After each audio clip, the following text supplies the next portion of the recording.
All right, we'll go ahead and get started. Just a couple things before we do move in to the information. Please make sure you're muted so that we don't have the echoing. Thank you very much. And then also, if you could make sure that your screen name contains your first initial and last name, or your first name and last initial, that just helps us for our reporting purposes. And then I do want to let everyone know that this webinar is being recorded and will be made available on our public webinar library. You'll also receive a survey later this afternoon, so please take a minute to complete that when you do receive it. If you have questions as we're going through, please feel free to put those in the chat, and we will get to those after Jack's presentation. Just want to welcome everyone and say good afternoon. I'm Sandra Smart, a Technology and Commercialization Specialist with the Missouri Small Business Development Center at Missouri State University and eFactory. Thank you for joining us to hear from Jack Scatizzi, who is the Executive Director of Missouri Technology Corporation. Jack is here today to share program details on MTC's Idea Fund co-investment programs.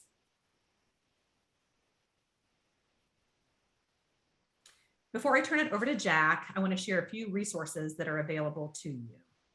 The eFactory is one of 9 innovation centers in the state, and our programs are designed to support both large and small businesses throughout Southwest Missouri. We are continually building out the entrepreneurial ecosystem, so please reach out and let us know how we can help you.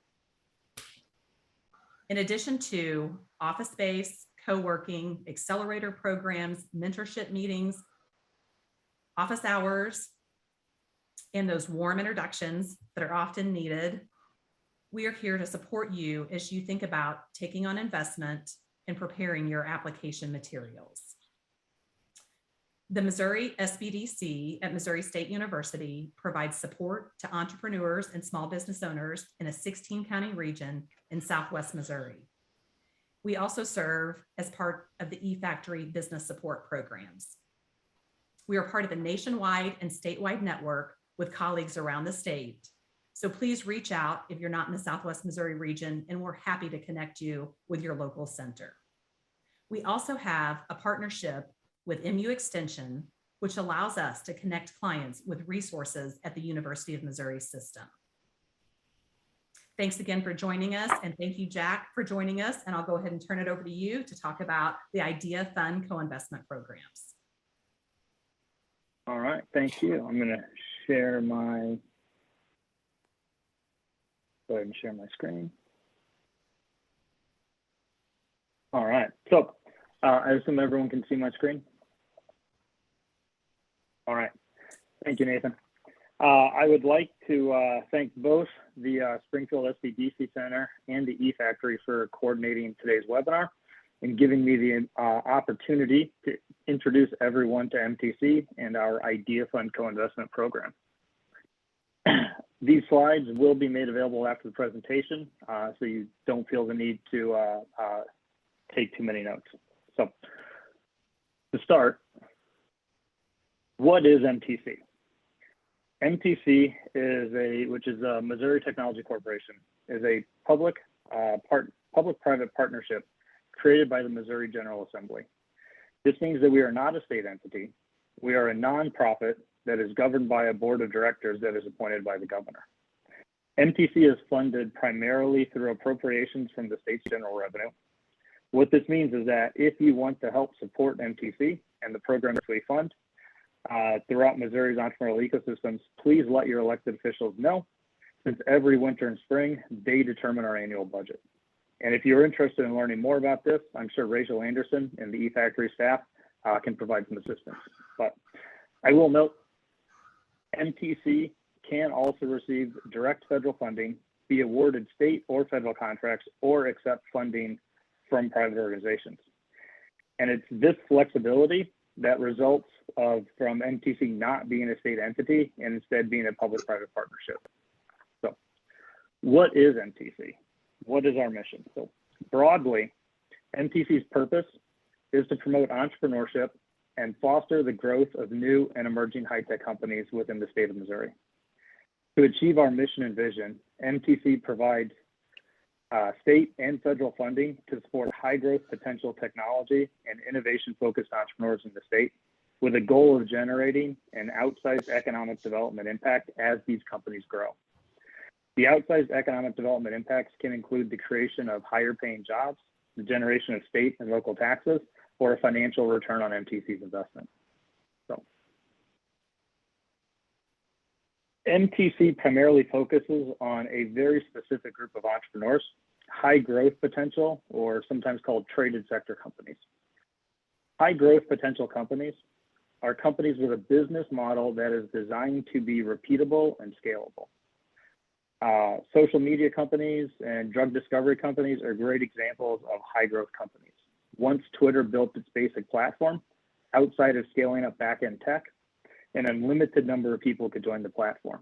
Once a drug is approved by the FDA, it can easily be incorporated into the manufacturing and sales and marketing pipeline of a larger pharmaceutical company and can be distributed nationally, even internationally, in a short amount of time. Just look at how quickly the COVID vaccines from Pfizer, Moderna, and J&J were rolled out following FDA approval. So sometimes the term traded sector firms are used when discussing high growth potential companies. And these are defined simply as companies whose customers don't have geographic restrictions. For example, a restaurant or coffee shop or even a grocery store is generally limited to attracting customers within a local geography. Traded sector firms like tech companies or even service providers such as legal and accounting firms can generally attract customers without geographic restrictions. MTC focuses on providing support to high growth potential companies because they tend to require additional entrepreneurial support and have unique capital needs compared to other small businesses. So I want to clarify. The lack of scalability of a lifestyle business does not mean that they will not be successful or won't generate a strong economic development return for the state. But that the high growth potential businesses require a different type of support. And a decade ago, when MTC decided to focus our efforts on providing these resources, they were not widely available in the state. I want to just quickly kind of highlight how MTC supports the state's entrepreneurial ecosystem, mainly through two main mechanisms. The first is providing funding to the state's innovation centers, of which the Jordan Valley Innovation Center and eFactory is, and the entrepreneurial support organizations, which includes eFactory. This funding provides the critical infrastructure required to build and support the entrepreneurial capacity within the state. The innovation centers and entrepreneurial support organizations are then tasked with leveraging the funding from MTC to help entrepreneurs create and grow technology and innovation-focused high-growth potential businesses. MTC then supports the growth of the most promising of these companies by making direct investments in them following a venture capital model. As the companies grow, they generate the desired outsized economic development for the state to justify the state's financial support. And since MTC has an ownership stake in the companies, when an investor liquidity event occurs, those proceeds go back to MTC to be recycled back into the system. So today we're going to focus specifically on one of MTC's programs, our Idea Fund Co-Investment Program. So MTC provides direct funding to the state's most promising high growth potential technology and innovation focused companies through our Idea Fund Co-Investment programs. We currently have two active programs, Tech Launch, which provides investments up to $100,000 and targets the pre-seed stage companies, and Seed Capital, which provides investments up to $500,000 and targets seed stage companies. Both of these programs require matching funds from co-investors, and grants and non-dilutive sources of capital do not qualify as matching funds. Also, these are not traditional business loan programs. They are equity-based investment programs that follow a venture capital investment vehicle model. Over the past decade, MTC has invested over $45 million into almost 140 early stage Missouri-based high growth potential technology-focused companies. These companies have raised over $1.1 billion in additional private capital, and to date, those direct investments have generated returns of over $13 million to the organization. I've included a list of some of our portfolio companies. Hopefully you recognize some of them. I've specifically outlined the ones that are located in southwestern Missouri. I will note that our portfolio companies are routinely included in the list of top startups throughout the state or within specific regions.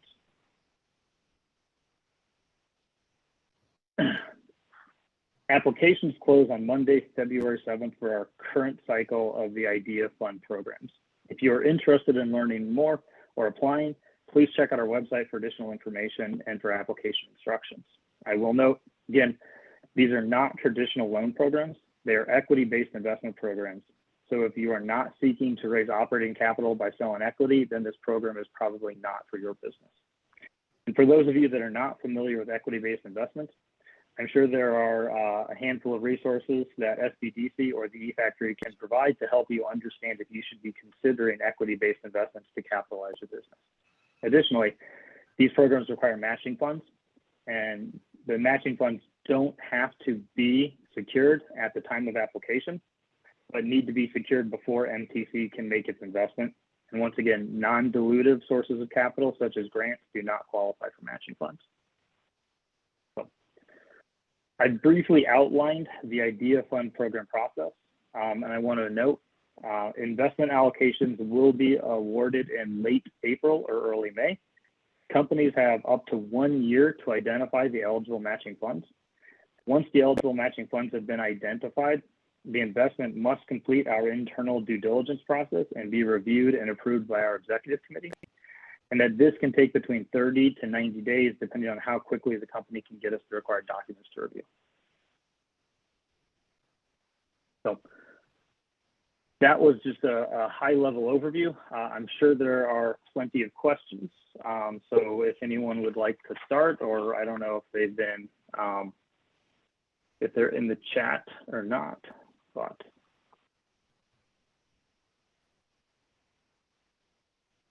Great. So we've got a question here in the chat, and then we can let people unmute and ask on that. So with the investment matching, is that matching only the dollar amount or also the equity amount?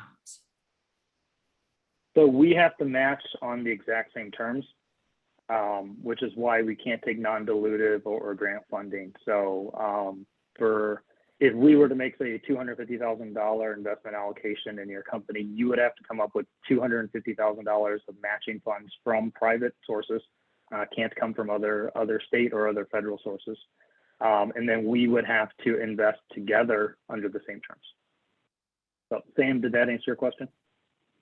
Yes, but it creates a follow-up question. Go for it. Like I've got an interested investor right now, and we're kind of in conversation. Our next step is to figure out kind of the equity that the investor would like and what we're willing to give up. But let's say he says, "Sure, I'll put in 100,000 for 10%." Does that mean let's say MTC gives an offer of 200,000 for 20%? Does that mean that we can't count his investment as a matching? Like, could we take less than we're offered from MTC, for example? Yes. And what I'll say is when we make an investment allocation, we don't make it on terms. We expect the company to go out, identify the matching funds, and come back to us with terms. And then we either determine that those terms are market rate or not.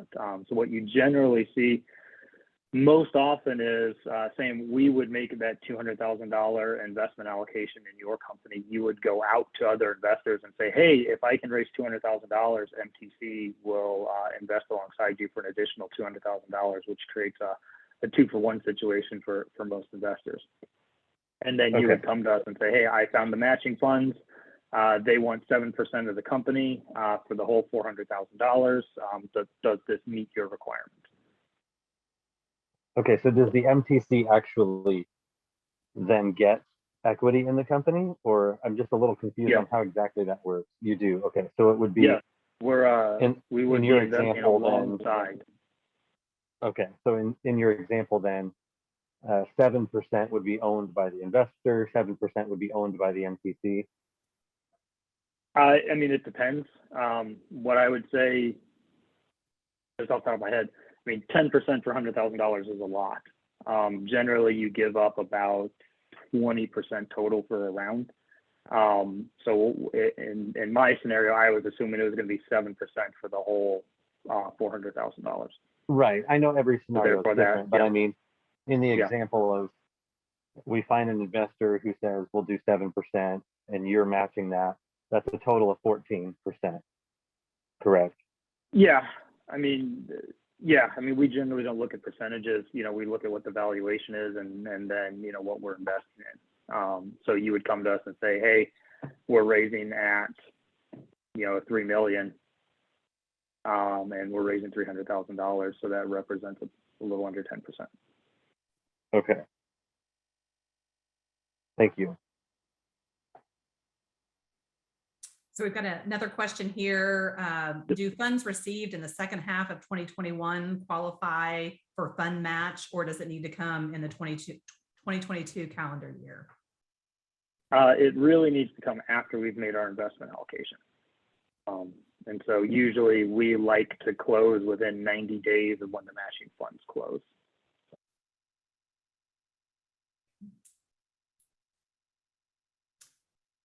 And then I have another question. If you've already received MTC funding and you didn't take the full amount potentially, is there an opportunity to come into the program again, or is it a one and done?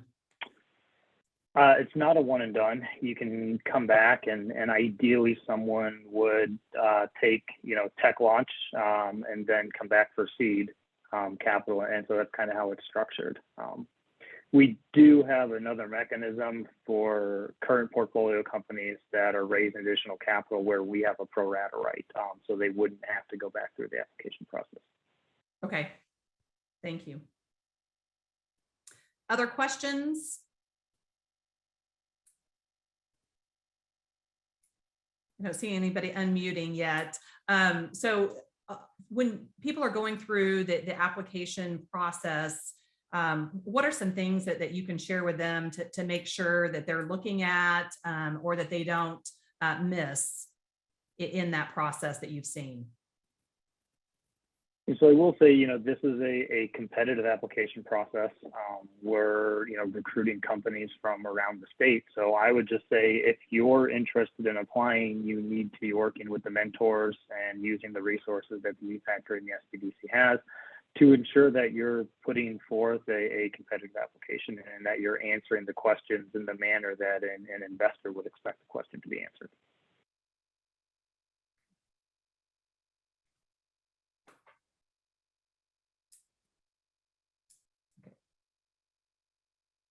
So another question here, do you ever do matching funds based on what's already been invested in the company? I think you've answered that, but I'll go ahead. Yeah. No, we don't. And the reason for that is both the state and federal sources of capital that we use require that our funding be catalytic, meaning our funding essentially come first. You know, so we're not matching past investments. We need to be driving future investments.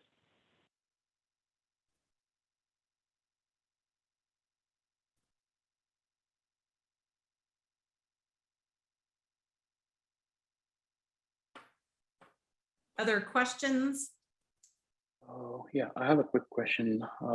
Thanks very much for organizing this. Thanks for the introduction, Jack.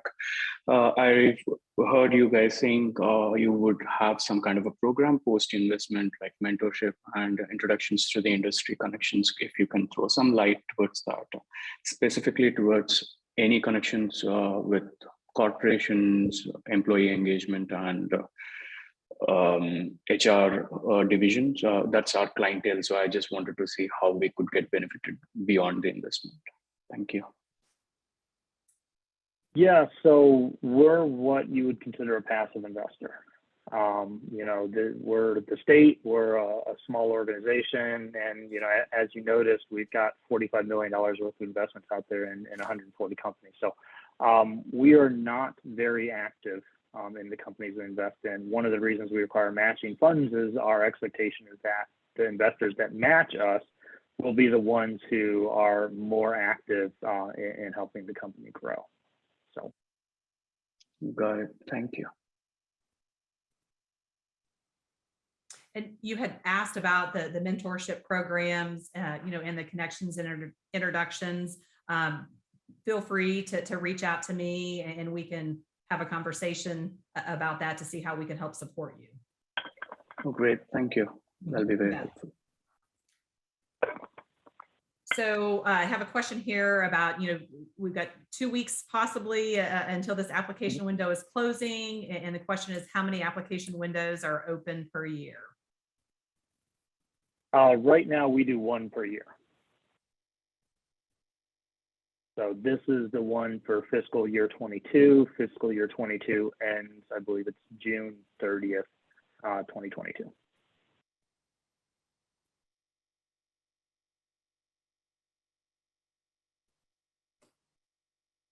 So a question here, may matching funds match private investors? We generally, I mean, I'm not sure what you mean by private investor. We don't match state or federal dollars. We don't match grant funding, and we don't match non-dilutive funding like if you were to win a pitch competition. If you mean private investors as an individual angel investor, yes, we do match individual angel investors. We match angel organizations, and we match seed funds as well.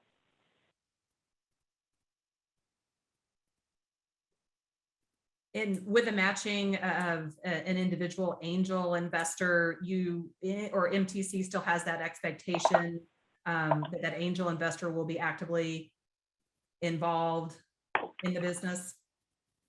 Yes, and that is one of the things we look at when we're determining eligibility of the matching funds is whether the person we're matching has the ability, has the experience necessary to take an active role in the company. And I know you've mentioned it before on you do not consider any state or federal funds for that matching component, and just want to clarify that the SBIR program, so the Small Business Innovation Research Phase 1, 2 grant, they're ineligible. Ineligible. Yep, okay. they're Just ineligible. to confirm that. And that's actually a federal requirement, which is odd. You think the feds would be willing to match their own SBIR program, but they're not.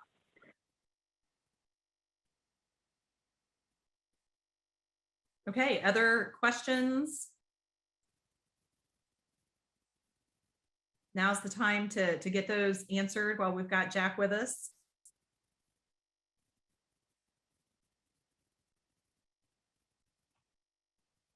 Making sure I didn't miss anything in the chat.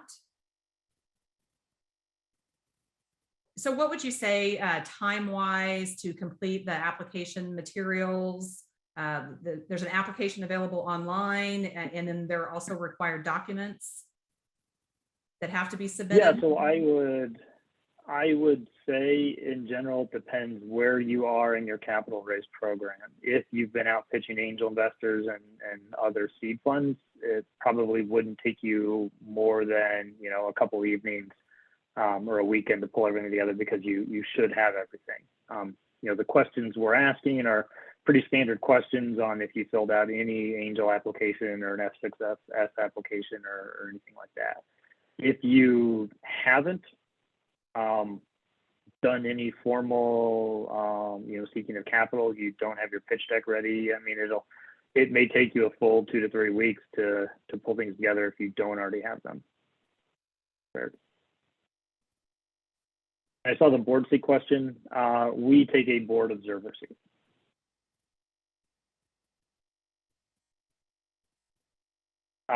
Angel investor question. We generally don't count friends and family. And if they're going to be a silent investor, they would not be eligible.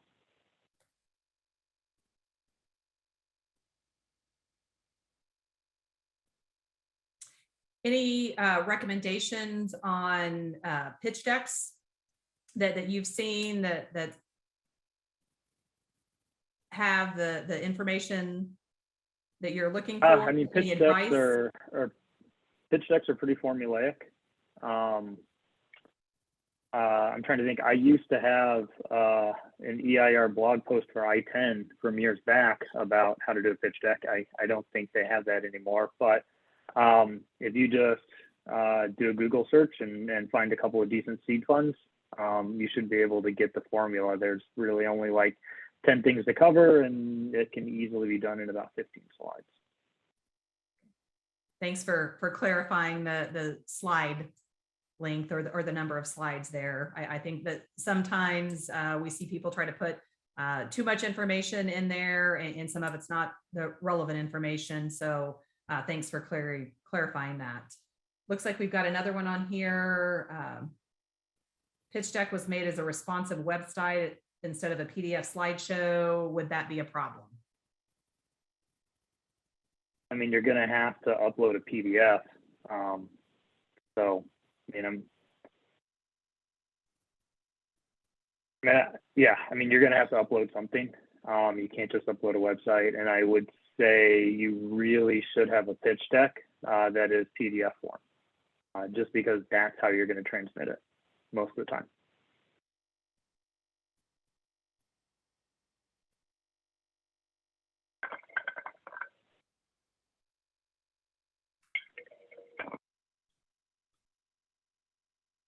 Other questions?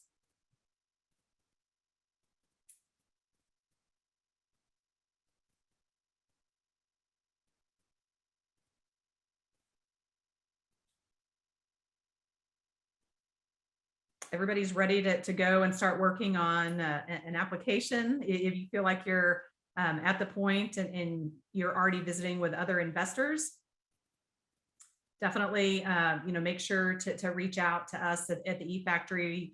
You're welcome to reach out to me, book a time on my calendar to get support. Happy to talk through, what that looks like, what conversations you've already been having, where you're at in the process, and then visit with you and provide feedback as you're preparing an application. If this program is the right fit this year, if it's too tight of a time frame, keep in mind that it's an annual program.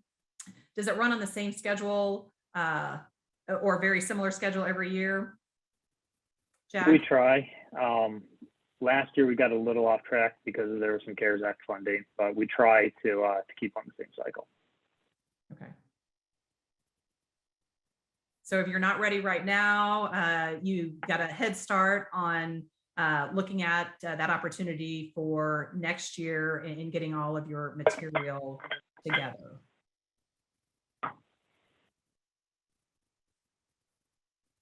Okay, Rachel, any additional comments?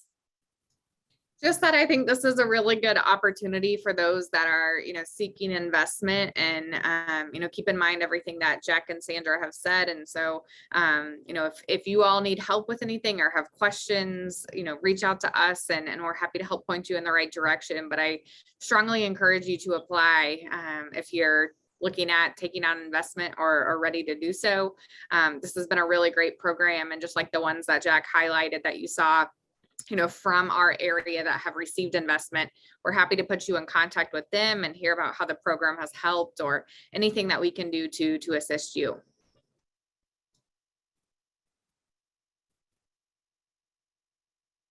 Thanks, Rachel. One last call for any questions.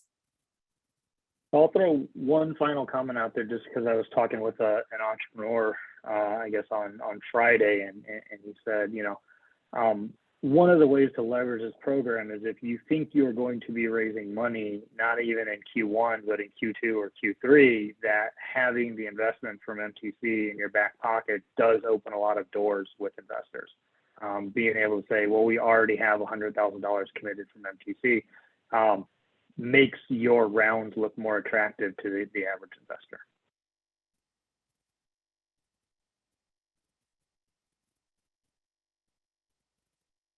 Okay, well, thank you, Jack, very much for joining us this afternoon and sharing information about the co-investment programs. Thank you, everyone else, for joining to learn more about it and to help determine if it's a good fit for where you're at with your business right now. Again, please reach out to any of us at the E-Factory, at the Missouri SBDC. If you're not located in our area, let me know, and I will connect you with a center across the state that is in your area. Thanks again for joining this afternoon, and please reach out with any questions.